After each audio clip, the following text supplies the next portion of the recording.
On today's World Insight, trade and military dialogue between China and the U.S. Can these talks halt accelerating tensions? And a former U.S. ambassador on music diplomacy between China and the U.S.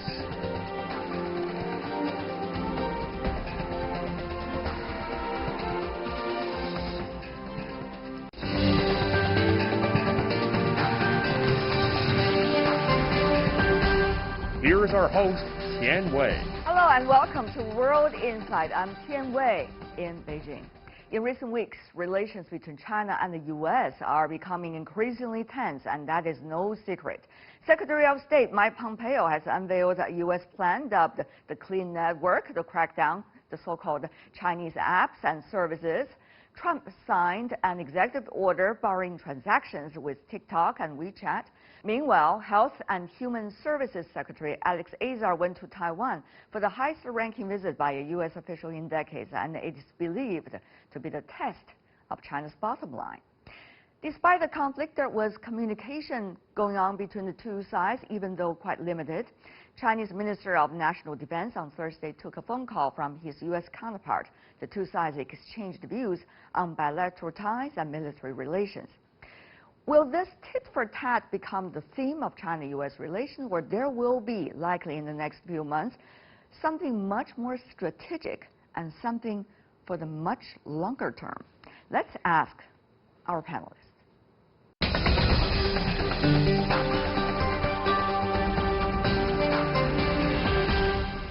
For more on China-U.S. ties with all the latest development, we have Professor Shending Li in Shanghai, professor from the Institute of International Studies from Fudan University. Meanwhile, joining us in Los Angeles in the U.S., Jonathan Pollack, non-resident senior fellow from the Center for East Asia Policy Studies at the John Thornton China Center with the Brookings Institution. Gentlemen, welcome to the program. Thank you. A lot to cover for the latest about China-U.S. relations. Daily drama going on. Mr. Pollack, how are you trying to keep up with all what's happening every day? Tian Wei, I have not encountered a period like this in relations between the U.S. and China that remotely resembles anything in the past. It is a day-to-day activity. What I can say is that the Trump administration seems on issue after issue prepared to push and to prod, and in many cases, frankly, to disrupt, without it being at all clear what the final or ultimate rationale of this activity might be. Now, I also try to follow developments out of China, read the recent interviews given by senior officials. It seems to me that what China is trying its best to do is to limit the damage, almost to stanch the blood flow that has been created between the two countries, and hope that once the election process is over, that we might see the return to something that looks more like a semblance of a normal relationship, although great damage has been done in the interim. Professor Shen, once again, I talked to you after a few days ago. At that time, you were talking about criticism and self-criticism. China, United States, when they try to deal with one another, possibly. But new development, Taiwan, China's bottom line. What about that? President Xi Jinping used to speak about a dozen, a beating, fighting, struggling, but he finally stated how to beat in an artistic way. 斗争要讲艺术. So this time, we should not follow the U.S. When the U.S. throw a stone against China, U.S. inevitably would create a collateral damage upon the U.S. And when we beat America, because China and U.S. are deeply intertwined, inevitably we would generate a collateral damage upon ourselves. How to limit the self-inflicted damage and also prepare for some leeway for America is what our leadership recently has been indicating. So Wang Yi has stated we should do firmness and rationality, and proposed for 3 lists of dialogue. Vice Premier Liu He is going to have a dialogue with his trade counterpart in the U.S. U.S. Defense Secretary has just had a phone call with Chinese counterpart Wei Fenghe, and the U.S. Secretary proposed to visit China later this year. This would constitute another dialogue. When we firmly criticize the U.S., we should also appreciate we are not having zero dialogue. We are planning for more and more dialogue on trade, on defense, and possibly covering South China Sea.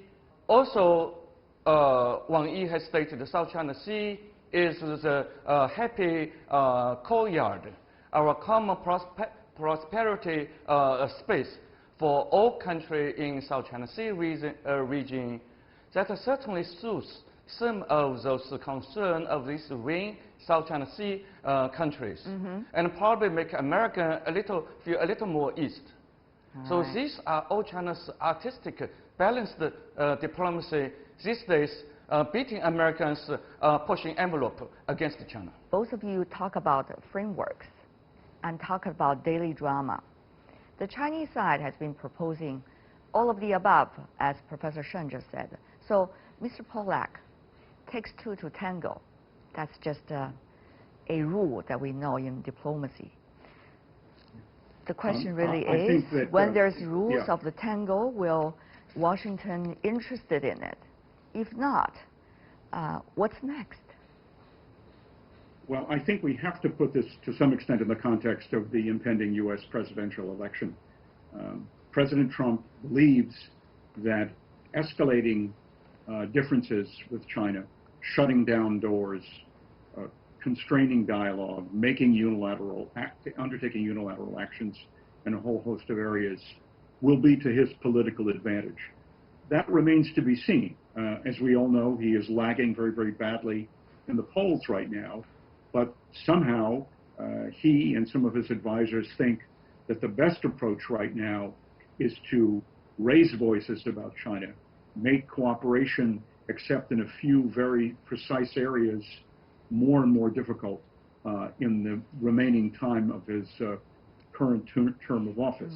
As both of you said, that there has been a lengthy interview given by Chinese Foreign Minister Wang Yi, which he said, we have proposed that the 2 countries, China-U.S., draw up 3 lists of respectively on cooperation, dialogue, and issues that need proper management, and draw up a roadmap for future interactions.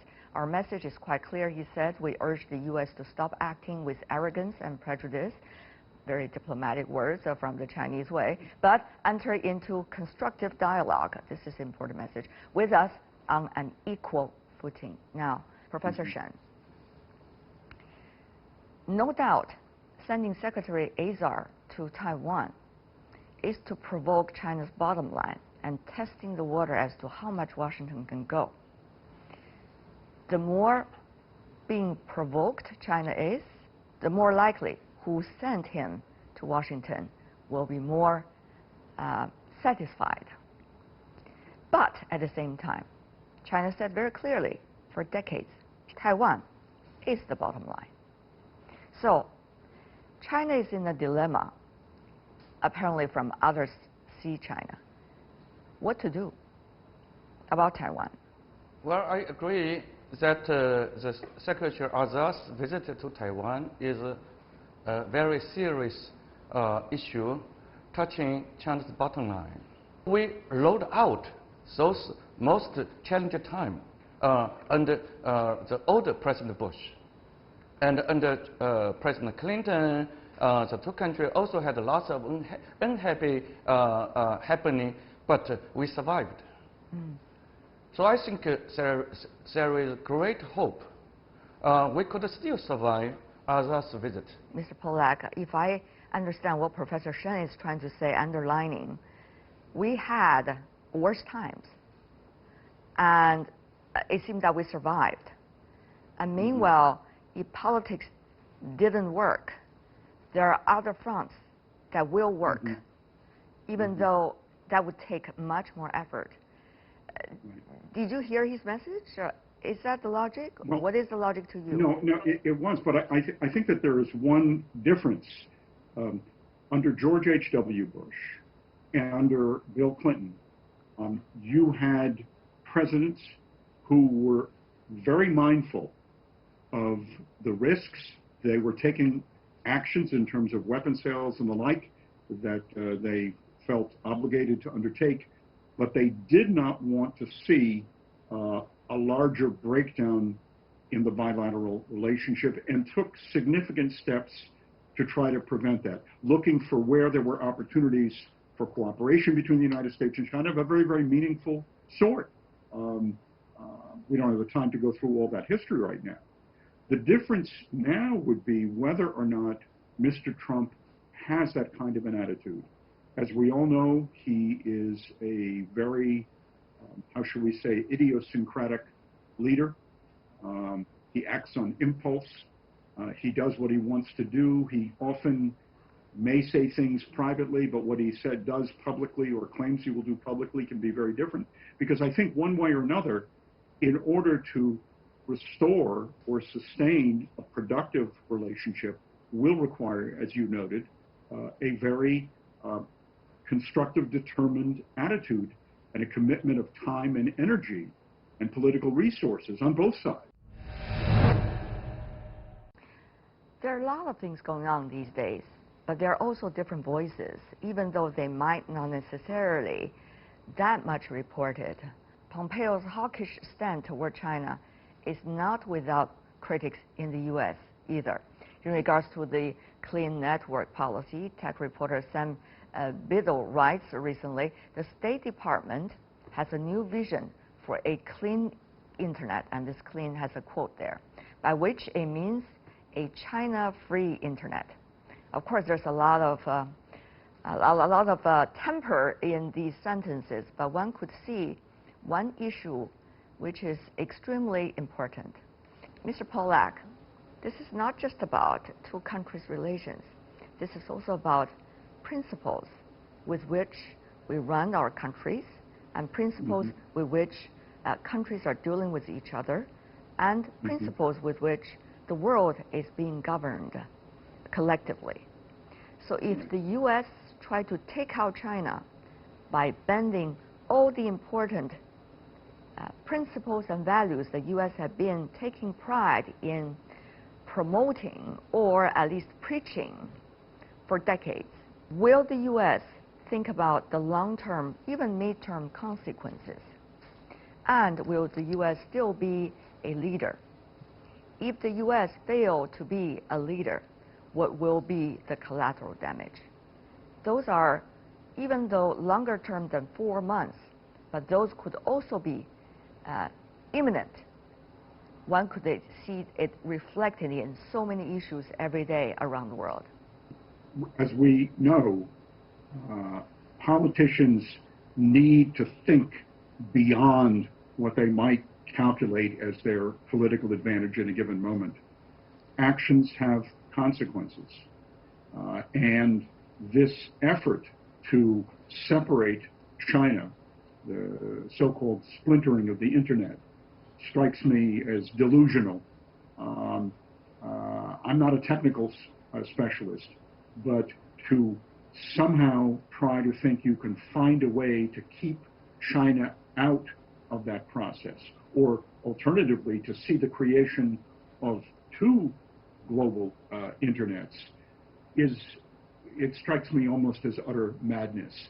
But it's this belief that in this highly charged atmosphere, where frankly I cannot identify, with the possible exception of Secretary Mnuchin, Secretary of Treasury, anyone at the upper levels of the United States government who is giving Trump any contrary advice. So these actions, these statements, these threats can do enormous damage, even in the near term. And frankly, it then becomes a question of how China chooses to respond or not respond to these developments. For now, it seems to me China has tried to limit the damage where it can. Many of the leaders in China are probably a little shocked about how you try to deal with a country like the United States under these circumstances. Many Americans are shocked, myself included. So maybe the thought is that there's a way simply to wait out this presidency. But as we all know, the accomplishments, it's kind of like cutting down a forest. It's much easier to cut down a forest than it is to grow the trees. And so much is at risk right now. Yet, when you listen to the voices coming from the Trump administration, it is almost as if these are cost-free to the United States and to the world. That, to me, is a lack of awareness. Two things I want to mention, particularly because they are extremely crucial. One is the possible upcoming dialogue or discussion, at least, between Chinese Vice Premier Liu He and his American counterpart. Meanwhile, there's another visit likely to happen between the military side of the two countries. So let's focus on them individually. Professor Shen, no secret, before any real consultation about trade issue, China is being put into this maximum pressure cooker so that the U.S. side could gain more ground. And that maximum pressure cooker could include all the cards that the U.S. considers it has about China. So Professor, tell me more about what's likely to happen with that discussion, and what does that mean? Well, on January 15th, the two countries cut a paper, what is termed as the agreement of the first phase China-U.S. economic and trade cooperation. Some would view this as a China's concession by buying some $100 billion US equivalent of goods and services this year and next year for 2 years respectively from the U.S., in addition to what we have already bought from the level of last year. Some consider that this dramatic increase of China's purchase from the U.S. is a concession. No, I don't think so. I think this is win-win. This is not China wins 2 times and U.S. wins nothing. Why buy more? China would win. Because anyway, China would buy from the globe. China has imported some 1.8 trillion US dollar equivalent goods a year or 2 years ago. So anyway, China would buy. Why not to buy 100 billion from additional more from the US? And that does not mean we should cut what we have already bought from Australia and other countries. We could increase the overall buying and import from the U.S. as President Xi Jinping has stated in his bore-out speech. He said, China's foreign trade does not pursue an objective of net increase of our surplus. We have surplus, but it's not our aim to pursue a net increase of surplus. When an annual China's net surplus of trade at the level of 400 billion US dollars, China has deep room to buy more from any country, including from America. So in my view, it's not a China concession, it's what China should do. With or without US pressure, with or without China-US trade talk for 2 years, China need to do it. So it's absolute China's win. Of course, it's not a US lose. So given this, Liu He should happily meet with his U.S. counterparts to say, we would win more by honoring our words. And the U.S. say, we would not lose more if you would honor. About trade discussions likely to happen later this month. Mr. Polak? As we know, nothing matters more to President Trump than trade imbalances and the like. And it may be that Lighthizer, although I do not in any way agree with his approach to trade. He's very much a protectionist. That's just what he's always done in his whole career. One thing we have not mentioned here is the profound disruption of the global economy because of COVID-19. And that's one of the reasons why, even if China might wish to buy much more, if it so decides, the whole context of international trade is now under extreme pressure. So Trump is looking for some kind of a gain that he figures he can get through the discussions between Liu and Lighthizer. There may be something. I'm not privy to what exactly will be under discussion. But I don't think the targets in the phase one deal were at all realistic. And they are even less realistic, frankly, under the circumstances that we now face in the international economy because of COVID-19. So it's better that they meet and talk and try to see what kind of an agreement they could come to, in part because Trump wants to believe that he's reaching some kind of an outcome that he can live with and advertise, if you will, as he prepares for the election. Professor Shen, do you think China would accept if the U.S. walk away from the trade deal phase one? After all, that was done with enormous amount of efforts. Naturally, to what some of the press has reported, in the first phase agreement, China may have agreed to import additional 34 billion equivalent of U.S. Agricultural products. This may not be precise. This is press data.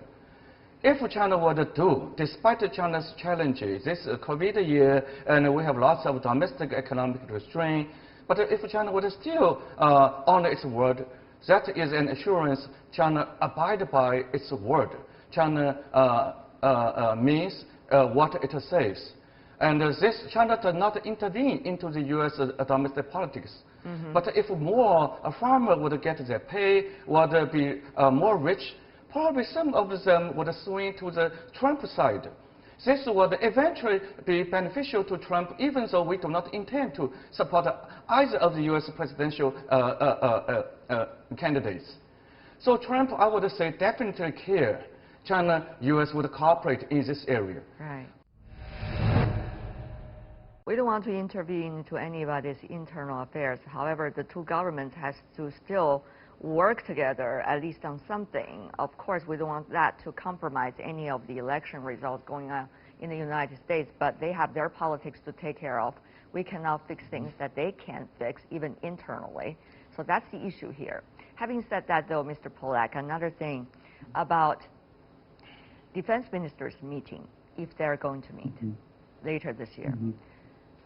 How much concrete do you think the two sides could discuss? And it seems that the military is playing an evolvingly significant role. Some wonder whether it's only part of the so-called Trump card. Others wonder whether the militaries now are the fundamentals, together with trade and diplomacy, making the relationship stable, particularly when some of the other factors didn't work in that three columns. Well, two things I would say here. First of all, diplomacy, as conventionally understood, requires, as you said before, both sides to tango. I see no evidence coming from the United States side is that the U.S., even in the next several months, is seriously intent on credible diplomatic interaction with China. I just don't see it. I would be very pleasantly surprised if something emerges, but I don't see it. The defense side is, I think, a healthy development, potentially a very useful development. There has to be a set of discussions that limit the risks of conflict. I don't think either country desires armed conflict, but as we know, the U.S. has been very, very active in the South China Sea and in other locations. There need to be rules of the road here that we've long talked about from time to time with China, but never to a fully satisfactory resolution. I think they're very, very necessary right now. There just needs to be clarity here on China's goals, on America's goals, because any outbreak of some kind of a conflict, even if it's seemingly very small, would be potentially an unparalleled disaster for our relations with one another and for East Asia and beyond as a whole. Will that be an occasion that the U.S. defense side is trying to come to a dialogue with China and collect all the lower hanging fruits that they have desired for long? I think America is preparing constantly to have some nasty things happen in the region. But they also want to have the preventive defense to coerce others, to deter others, and also in order not to have the nasty things from happening. So they need to meet with Chinese side and meet with the Russian side in order to exchange views on several issues. How to work together to sustain the peace and stability in the Korean Peninsula. With a broken relation between South and North Korea, how China-U.S. could still make their own effort to assure North Korea would continue to put a safe restraint, not to test long-range ballistic missile, not to undertake any nuclear blasting. This is a common interest. And Iran. And Iran has not withdrawn from JCPOA, and it has a plan to withdraw. It is a 3-stage, and it has not gone to the last stage. U.S. is not paying any contribution to it. It is other 5 power, other P4 plus Germany, staying with the remaining JCPOA, doing some legitimate trade, including energy trade, in order to assure Iran that their rights is still being respected by the rest of us. So you guys need not to withdraw from JCPOA. That provides us with certain predictability that Iran is still not nuclearized. So despite we have fundamental difference, but we have also, in my view, no less agreement than disagreement. So even we cannot cut any paper, discuss. When the next U.S. espionage plan would come to this region, how China would trail, would send a signal. Okay. I think the Defense Secretary should have rich substance at this crucial year to discuss with his Chinese counterparts, as this would really serve a purpose of preventive defense, not a coercive defense. All right. I learned a lot. It's fascinating, all the changes, but at the same time challenging. Luckily, we have brilliant minds like you help us to understand all the latest and look further beyond the surface. Thank you so much, gentlemen, for doing that. Professor Shending Li in Shanghai, Jonathan Pollack in Los Angeles. Thank you. Be safe. And you're watching World Insight with me, Tian Wei. Still to come on our program, a former U.S. ambassador on music diplomacy between China and the U.S. That interview after the break.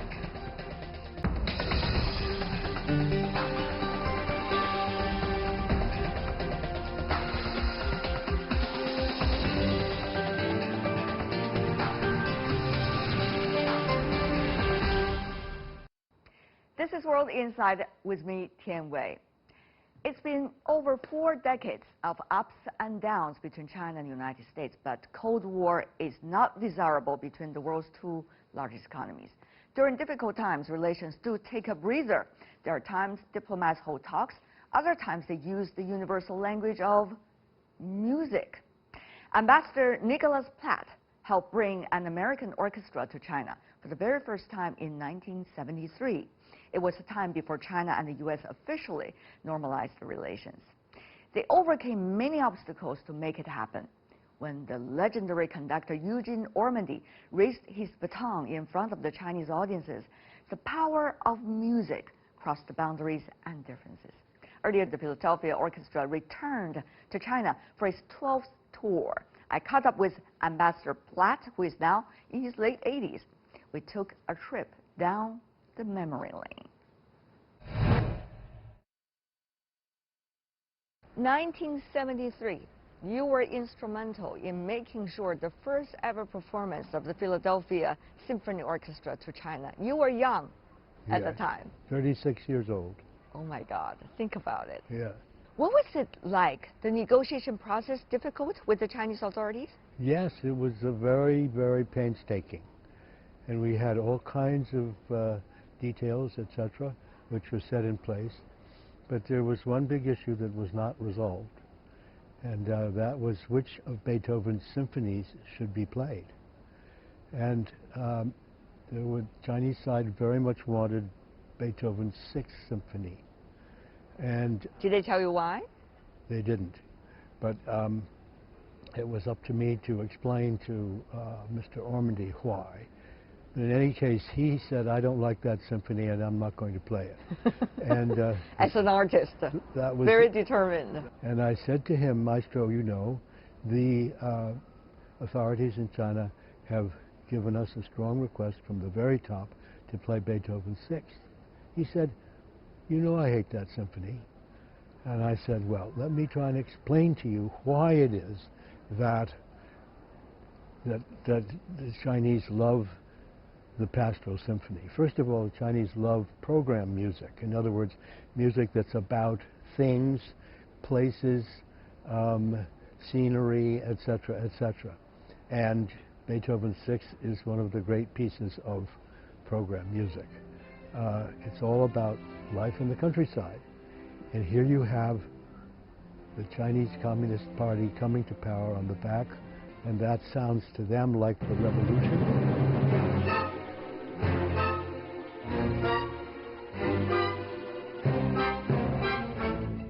And then you have a big, peaceful fifth movement ending of the symphony, and that represents to the Chinese the victory of the Communist Party.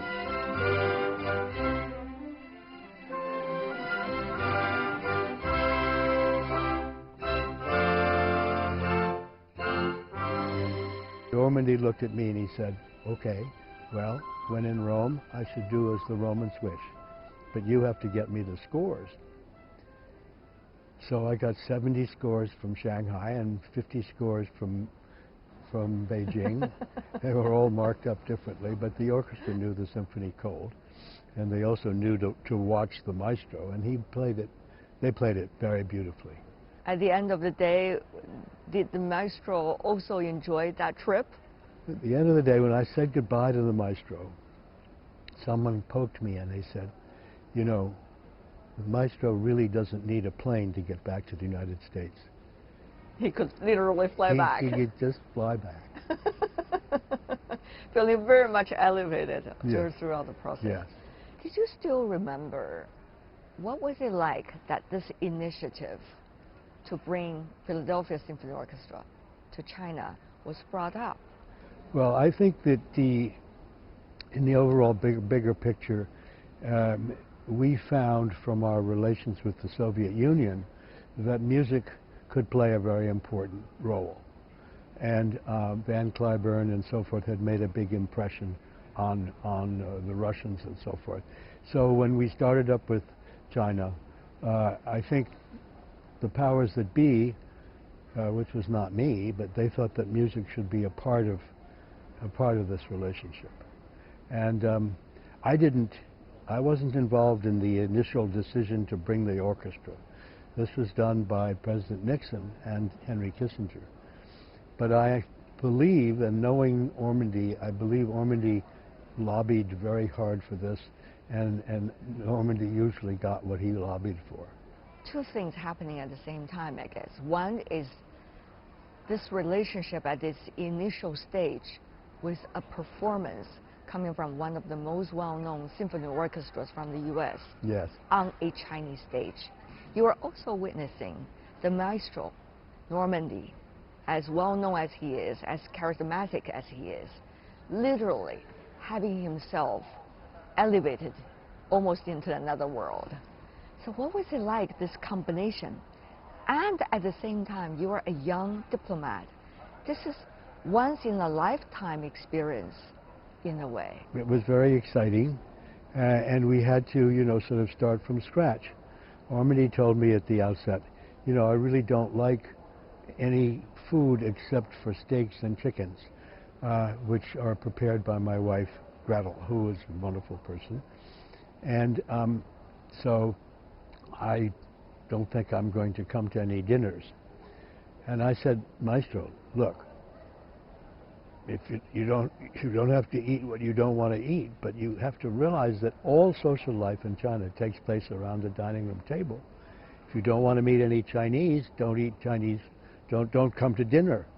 But if you do come, then you'll meet people. And of course, he came, and of course, he loved the food, and he ate it very enthusiastically. Did he eventually react to you? I mean, after this relatively difficult, challenging, but certainly rewarding trip, did he say anything to you? He was not. He still was, worried about reaction. And in the first concert, after the first number, which was, I think, a Haydn symphony, I was told that I had to go backstage immediately because the maestro was upset about the reaction. And I found him in backstage, and his wife was fanning him with a big towel, and he was saying, "They're so quiet, they're so quiet. I've never had such a..." The audience he was talking about. Such a quiet reaction, and this isn't working, this is a disaster. And I said, "Now, maestro, relax. This is China. These people haven't heard a symphony orchestra for a long, long time. And they're very, circumspect about Americans, etc., etc. But I have to say that by Chinese standards, you've gotten a very strong ovation." So he quieted down. Before you were rushing to Mr. Normandy's studio, I'm sure you were sitting audience, 1973, listening to the performance.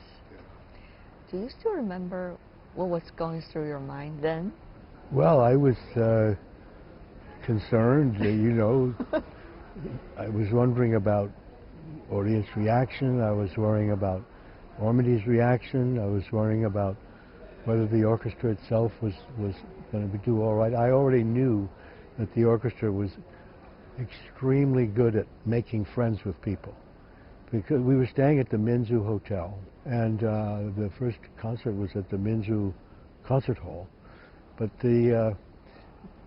I came to see them the day after they had arrived, and there was a commotion outside, and a big crowd, and frisbees flying around.